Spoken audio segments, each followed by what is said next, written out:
gəzəyən kişinin qızını almaram. Almaram, şəxsən getmərəm. Mən onun genetikasını şübhə eləyirəm. Bu genetikada mənim nəvələrim olacaq. Gəldi bu nəvəmin biri qız oldu.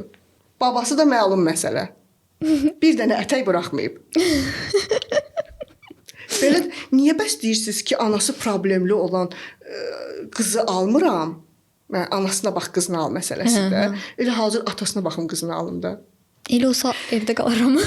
Bax qızım, 23 xromosom bundan götürmüşəm, 23-dən də bundan. Elədi 46. Yarı hissəm atamdır, yarı hissəm anamdır. Niyə düşmüsüz bu qadın? Niyə yenə qadın linçlənir? Elədir. Bəs niyə deyirsiniz qız nəvəm olsa? Oğlan nəvəmsi olsa? O da həmən şey. Prosta o bilirsiniz nə olacaq? Yenə cəmiyyətin dediyi kimi də Onlar öz silahı ilə alır. onlara əcib yoxdur. Onlar üçün deyirəm ki, bu qız olacaq, qız nəvəm. Sonra başlayacaq belə bəbək anasından, bəbək babasından keçib elə. Niyə kişiyə eyib yoxdur? Bu nə ilə göydən qızıl zəmbildən düşüb? Bu kim bu ixtiyarı verib ona ki, ona eyib yoxdur? Var, çox yaxşı da var. Bal kimi də var.